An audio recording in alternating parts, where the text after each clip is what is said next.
భారతదేశ రాజధాని ఢిల్లీని ఉగ్రవాదం మరోసారి రణరంగంగా మార్చిన వేళ సరిహద్దు ఆవల పాకిస్తాన్లో జరుగుతున్న పరిణామాలు మరింత ఆందోళన కలిగిస్తున్నాయి. ప్రమాదకర సంకేతాలను ప్రపంచానికి పంపుతున్నాయి. ఢిల్లీలో కారు పేలుడు జరిగిన కొన్ని గంటల్లోనే ఇస్లామాబాద్లో కారు బాంబు దాడి జరగడం యాదృచ్ఛికమా లేక ఎవరో కావాలని భవిష్యత్తు యుద్ధానికి బాటలు వేస్తున్నారా? గతంలో ఎన్నోసార్లు ఇండియా పాక్ సంబంధాలపై ప్రభావం వచ్చే రోజుల్లో ఎలాంటి యుద్ధానికి దారితీస్తాయనని ఆందోళన వ్యక్తమవుతోంది. ఈసారి తీవ్రత ఎక్కువయ్యేలా కనిపిస్తోంది. పాకిస్తాన్లో సైన్యం అధికారాన్ని గుప్పెట్లో పెట్టుకోవాలని చేస్తున్న మొత్తం కథ ఆ దేశాన్ని ఎటువైపునకు తిప్పుతుందో అర్థం కావట్లేదు. మొన్నటి వరకు పాకిస్తాన్లో ప్రజాస్వామ్యం లేదని అనుకునేవాళ్లం. ఇకపై న్యాయ వ్యవస్థ కూడా ఉండదు. ఇప్పటికే ప్రజాస్వామ్య వ్యవస్థను ఆర్మీ చీఫ్ మునీర్ తన గుప్పెట్లో పెట్టుకోగా ఇకపై న్యాయ వ్యవస్థను కూడా తనకు జీ హుజూర్ అనేలా మార్చేసుకుంటున్నాడు. ఆ క్రతువు పాకిస్తాన్ ఇకపై సైన్యం మాత్రమే నడిపిస్తోందన్న దానికి పూర్తి స్టాంపు పడబోతోంది. సైన్యాధిపతి ఎవరైనా సరే ఇక పాకిస్తాన్ పూర్తిగా వారి కంట్రోల్లోనే ఉంచుకుంటారని ఇస్లామాబాద్ నుంచి వస్తున్న సంకేతాలు రుజువు చేస్తున్నాయి. ప్రభుత్వ యంత్రాంగం దగ్గర నుంచి అణ్వాయుధాల వరకు అక్కడి నుంచి న్యాయ వ్యవస్థ వరకు ఒక్కో వ్యవస్థ ఆర్మీకి దాసోహమైపోతోంది. ఇకపై ఆర్మీ చీఫ్ అయినా ఆర్మీలో కీలక హోదా దక్కించుకున్నా దేశాధ్యక్షుడిగానైనా ఒక్కసారి బాధ్యతలు చేపడితే వాళ్ళను అరెస్ట్ చేయడానికి అవకాశం ముమ్మాటికి ఉండదు. అధికారాన్ని ఎవరికి కావలసిన విధంగా వారు పంచుకుంటూ పాకిస్తాన్ నియంత్రులేలుతున్న ఆఫ్రికా దేశాలకు మించి అన్నట్టుగా మార్చేస్తున్నారు. ఇలాంటి పరిస్థితుల్లో సైనిక నియంతృత్వ ఏలుబడిలో ఇండియాకు ఎన్నో సవాళ్లు ఎదురవుతున్నాయి. సరిహద్దు ఉగ్రవాదం నుంచి ఆర్మీ అంతర్గత తిరుగుబాట్ల వరకు భారతదేశానికి ప్రమాద ఘంటికలు మోగుతున్నాయి. భారతదేశ రాజధాని ఢిల్లీని ఉగ్రవాదం ముంచెత్తగా సరిహద్దుకు అవతల పాకిస్తాన్లో జరిగిన ఘటనలు షాక్ కలిగిస్తున్నాయి. ఒకరోజు వ్యవధిలో జరిగిన సంఘటనలు చరిత్ర తనను తాను పునరావృతం చేసుకుంటోందా అన్న అనుమానాన్ని కలిగిస్తున్నాయి. మొదట ఢిల్లీ కారు పేలుడు, ఆ వెంటనే దానికి ప్రతిస్పందనగా అన్నట్లు ఇస్లామాబాద్లో కారు బాంబు దాడి ఓ భయంకరమైన భవిష్యత్తులోకి తీసుకెళ్తున్నట్టుగా కనిపిస్తోంది. అయితే ఈసారి దాయాది దేశంలో అమలులో ఉన్న నియమాలు గతంలో కంటే భిన్నంగా మరింత దారుణంగా మారిపోతున్నాయి. ఢిల్లీ కారు పేలుడు తర్వాత ఇస్లామాబాద్లో కారు బాంబు దాడి జరగడంతో ఆ దేశం పాలనపై పట్టు కోల్పోయిందని, సైన్యానికి అవినీతి పదవులు తప్ప మరేమీ అవసరం లేదని రుజువైపోతోంది. ఇస్లామాబాద్ దాడి తర్వాత పాకిస్తాన్ ప్రధానమంత్రి షహబాజ్ షరీఫ్ పాతపాటే పాడాడు. మొదట భారతదేశాన్ని నిందించాడు. ఆ తర్వాత భారతదేశం ఆఫ్ఘనిస్తాన్లో ఉమ్మడి చర్యగా దాడి జరిగి ఉండొచ్చన్నాడు. అంతర్గతంగా ఎదురవుతున్న తీవ్రమైన రాజకీయ రాజ్యాంగ సంక్షోభం నుండి ప్రజల దృష్టిని మళ్లించడానికి విదేశీ శక్తులను నిందించడం పాకిస్తాన్ నాయకత్వానికి మొదట్నుంచి ఓ అలవాటు. అయితే ఈ ఉగ్రవాద సంఘటనల లోతు కంటే పాకిస్తాన్లో అంతకు మించిన పరిణామాలు చోటు చేసుకుంటున్నాయి. పాకిస్తాన్ సైన్యం తన శక్తిని, సంపదను పెంచుకునే దిశగా అడుగులేస్తోంది. మరింత స్పష్టంగా చెప్పాలంటే దేశంలోని మొత్తం అణ్వాయుధాలు, సాంప్రదాయ ఆయుధాలు అన్నింటినీ తన ఆధీనంలోకి తీసుకుంటోంది. ఇక పాకిస్తాన్లో ఏం చేయాలన్నా, ఎలా చేయాలన్నా నిర్ణయించాల్సింది పూర్తిగా సైన్యం పెద్దలే. ఇది ఎప్పటినుంచో ఉన్నా ప్రస్తుతం మరింత తీవ్రంగా మారుతోంది. ఈ ఆధిపత్యం కేవలం ఆయుధాలపై నియంత్రణతో ఆగడం లేదు. ఇప్పటివరకు పరోక్షంగా ఉన్న అధికారాన్ని చట్టబద్ధం చేస్తూ సైన్యానికి శాశ్వత అధికారాన్ని కట్టబెట్టే 27వ రాజ్యాంగ సవరణ బిల్లు తెరపైకొచ్చింది. ఈ కీలకమైన సవరణ పాక్ జాతీయ అసెంబ్లీలో ఆమోదించబడింది. అత్యంత ఆందోళన కలిగించే విషయమేంటంటే ఈ ప్రజాస్వామ్య ప్రక్రియలో అనుకూలంగా 234 ఓట్లు రాగా వ్యతిరేకంగా కేవలం 4 ఓట్లు మాత్రమే వచ్చాయి. ఇది పాకిస్తాన్ పార్లమెంటులో ప్రజాస్వామ్య విలువలు ఎంతగా బలహీనపడ్డాయో స్పష్టంగా చెప్తోంది. ఒక్క ముక్కలో చెప్పాలంటే పార్లమెంటు ఇకపై చేసే చట్టాలకంత విలువ ఉండదు. పార్లమెంటు సభ్యులు సైన్యం ఆధ్వర్యంలో వచ్చే బిల్లులు ఏవైనా సరే వ్యతిరేకించరు. ప్రజాప్రతినిధులు రాజ్యాంగబద్ధమైన అధికారాన్ని, రక్షణ బాధ్యతను దేశ సైన్యానికి పూర్తిగా అప్పగించేశారు. ఈ చారిత్రక చర్య పాకిస్తాన్లో ప్రజాస్వామ్యానికి అంతిమ ఘట్టమని విమర్శకులు లబోదిబోమంటున్నారు. భారతదేశంలో ఉగ్రవాదం మళ్లీ తలెత్తడంతో ఈ అంతర్గత రాజకీయ పరిణామాలు మరింత ముఖ్యంగా మారుతున్నాయి. 27వ సవరణ కేవలం సైన్యాన్ని శక్తివంతం చేసే సర్టిఫికెట్ మాత్రమే కాదు, అత్యంత చాకచక్యంగా రూపొందించిన బిల్లు. ఇది సైన్యానికి అనుకూలంగా ఉన్న ఎన్నికైన కొంతమంది ప్రతినిధులకు లబ్ధి కలిగిస్తుంది. తద్వారా వారు ఈ బిల్లుకు వ్యతిరేకంగా మాట్లాడకుండా ప్రజాప్రతినిధుల నోళ్లు మూయిస్తోంది.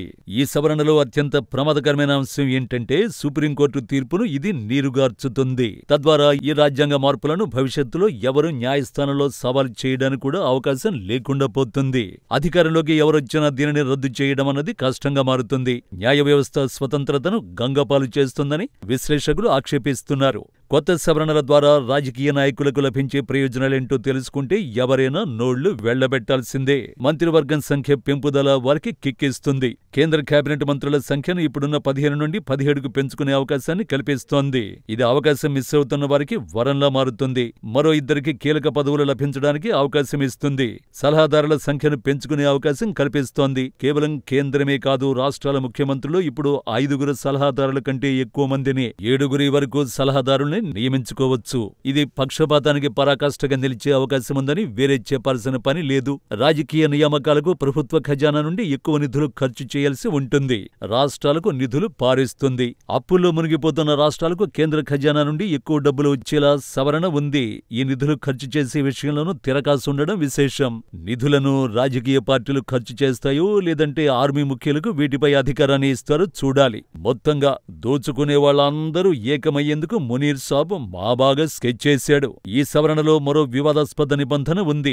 మంచి ప్రవర్తన అని భావిస్తే ఇక వారికి ఎలాంటి శిక్షలు ఉండవు. కోర్టు తీర్పులు ఉన్నా పాకిస్తాన్ అధ్యక్షుడు జీవితాంతం ఎలాంటి విచారణ ఎదుర్కోవలసి ఉండదు. కొత్త సవరణతో మినహాయింపు లభిస్తుంది.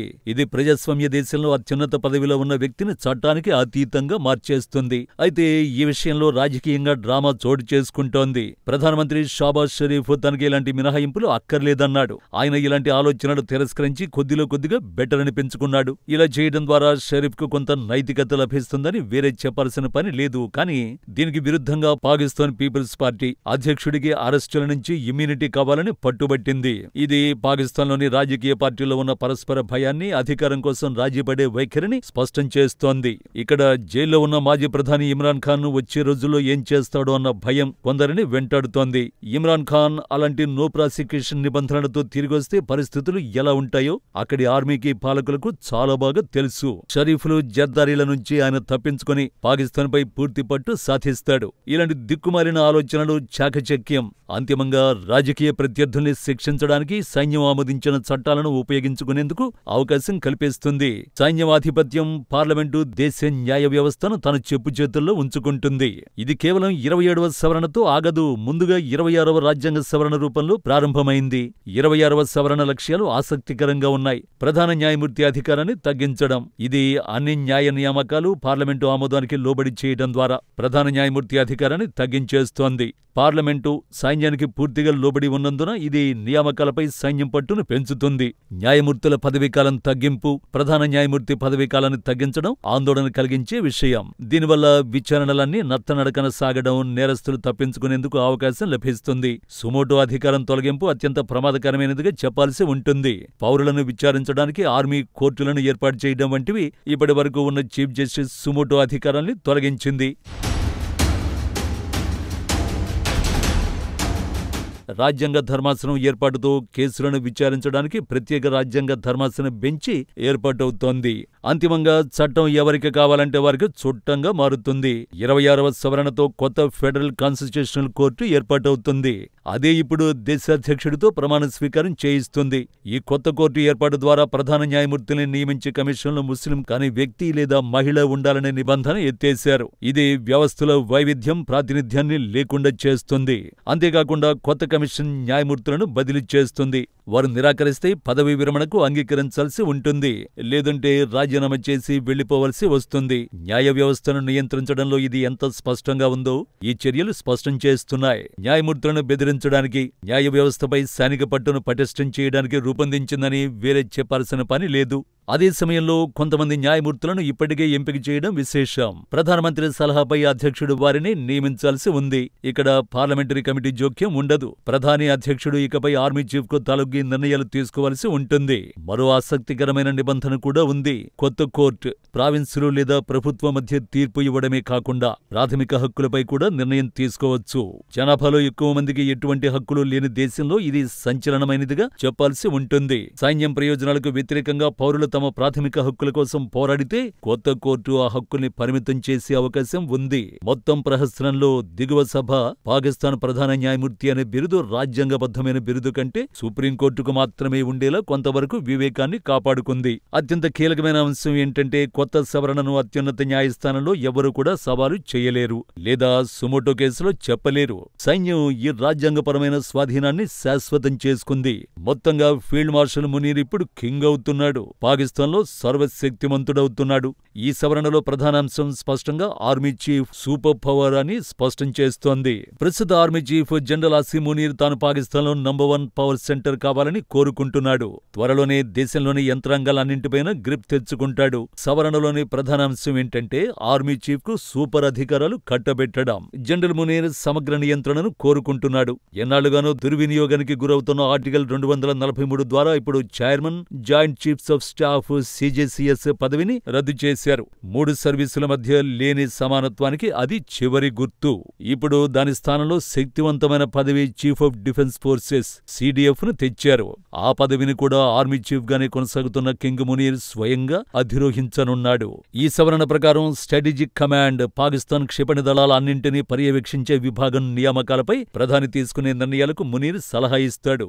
ఆచరణలో దీని అర్థం పాకిస్తాన్ సైనిక వ్యవస్థపైన అణుక్షిపణి వ్యవస్థలపై మునీర్కే అధికారాన్ని కట్టబెడుతున్నారు. పాకిస్తాన్ చరిత్రలో ఇప్పటివరకు ఏ ఆర్మీ చీఫ్ కు లభించని అధికారం ఇది. ఇతర చీఫ్ల కంటే సీనియర్ అవుతాడు. మొత్తం మీద ఆయన ఇప్పుడు నేవీ, ఎయిర్ ఫోర్స్ ఇతర చీఫ్ల కంటే సర్వశక్తిమంతుడవుతాడు. ఇతర చీఫ్లకు సమానం అనే పేరుతో లబ్ధి పొందుతాడు. నేవీ, ఎయిర్ ఫోర్స్ చీఫ్లు కూడా మార్షల్ ర్యాంకులతో పాటుగా జీవితాంతం ఇమ్యూనిటీని పొందేలా చట్టాన్ని తెచ్చి వారిని కూడా తనకు మద్దతు పలికేలా జై కొట్టేలా చేసుకున్నాడు కింగ్ మునీర్.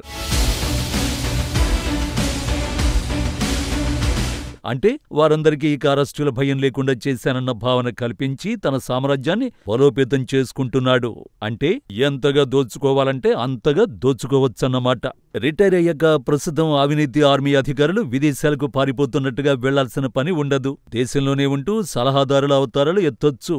ప్రస్తుత ఎయిర్ ఫోర్స్ చీఫ్ ఇప్పటికే అవినీతి ఆరోపణల్లో చిక్కుకున్నాడు. విజిల్ బ్లోయర్లుగా ఉన్నందుకు 13 మంది అధికారులపై కోర్టు మార్షళ్లను ప్రారంభించాడు. కొత్త చట్టం వల్ల తాను అరెస్టు కాకుండా రక్షించబడతాడు. నిజాయితీగా ఉండే కొందరు సైన్యం పెద్దలు ఈ మొత్తం వ్యవహారం చూసి విస్తుపోతున్నారు. ఏం చేయలేక రగిలిపోతున్నారు. కొత్త వ్యవస్థ కేవలం ఒక వ్యక్తికి మాత్రమే అన్ని అధికారాల్ని కట్టబెట్టడం సైన్యంలోని ఇతర వర్గాలు, అంతర్గత వర్గాలలో విభేదాలకు దారితీసే ప్రమాదం లేకపోలేదు. భారతదేశంతో రాబోయే యుద్ధ భయం కొందరిని వెంటాడుతోంది. వారందరూ భారతదేశం గురించి ఎక్కువగా ఆలోచిస్తున్నారు. మునీర్ ఎందుకు తనను తాను రాజ్యాంగేతర శక్తిగా మార్చుకుంటున్నాడో అర్థం కాక వారందరూ ఉక్కిరిబిక్కిరవుతున్నారు. ఆర్మీ చీఫ్ గా, ఆపై ఫీల్డ్ మార్షల్ గా సైన్యంలో ఇప్పటికే అగ్రస్థానంలో ఉన్న మునీర్ కు ఇంకా ఎక్కువ అధికారం ఎందుకని వారందరూ ప్రశ్నిస్తున్నారు. అంతర్గత భయం, అంతర్గత విభేదాలకు మునీర్ భయపడుతున్నాడని అనుకోవలసి ఉంటుంది. ఎప్పటికైనా పదవి శాశ్వతం కాదన్న విషయం ఆయనకు తెలుసు.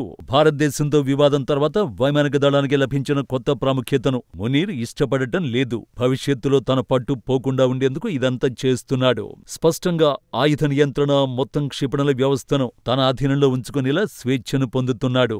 ఇదంతా ఇండియాను ఇరుకున పెట్టడానికేనని అక్కడి ప్రభుత్వ పెద్దలకు, సైన్యంలో ముఖ్యులకు మునీర్ నచ్చజెప్పుకుంటున్నాడు. కేవలం 30 రోజుల్లో 7 ఉగ్ర కుట్రలతో సరిహద్దు కార్యకలాపాలు పెంచేస్తోంది పాకిస్తాన్. తాజాగా శ్రీనగర్ పోలీస్ స్టేషన్లో భారీ పేలుడు పదార్థాలు ఒక్కసారిగా పేలిపోవడంతో 7 మృతి చెందగా వారిలో అధికారులు ఉండడం, ప్రమాదం ఎటు నుంచి ఎటువైపునకు వెళుతుందోనన్న వర్రీ ఉంది. అయితే విఫలమైన యుద్ధం నేపథ్యంలో జనరల్ మునీర్ తనకు నచ్చినట్టుగా తన పదవిని కాపాడుకునేందుకు భారతదేశంతో మరో యుద్ధానికి ప్లాన్ చేయొచ్చని నిపుణులు అనుమానిస్తున్నారు. మునీర్ తనపై ఎటువంటి అంతర్గత లేదా న్యాయపరమైన నియంత్రణ లేకుండా యుద్ధాన్ని ప్రారంభించే అధికారాలు పొందుతున్నాడు. సరిహద్దుకు ఆవల పాకిస్తాన్లో అంతర్గత రాజకీయ, సైనిక కల్లోలం పెరుగుతున్నప్పుడు భారతదేశం అప్రమత్తంగా ఉండాలి. చరిత్ర ఒక విషయాన్ని స్పష్టం చేసింది. జీవితాంతం నియంతలుగా ఉండాలని తపన పడే వారి జీవితం ఎక్కువసార్లు వారు నమ్మిన వారి చేతులని ఘోరంగా అణిచివేయబడిందని పాకిస్తాన్ పాఠాలు బోధిస్తూనే ఉంటాయి. పాకిస్తాన్లోని కల్లోలాన్ని మరోలా పోర్ట్రే చేయడానికి ఇండియా కార్డును ఉపయోగించడం అక్కడి పెద్దలకు పాతాలవాటే. సరిహద్దు వద్ద ఉగ్రవాదం పెరగడం, ఆర్మీ అంతర్గత సంఘర్షణలు ముదరడం, రెండూ కలిపి రాబోయే నెలల్లో పరిస్థితి మరింత క్లిష్టమయ్యే సూచనలు కనిపిస్తున్నాయి. చరిత్ర ఒకటే చెబుతోంది, ఒక వ్యక్తి ఆధిపత్యం చివరికి ఆ దేశానికే ప్రమాదం. ఈరోజు పాకిస్తాన్లో జరుగుతోంది అదే.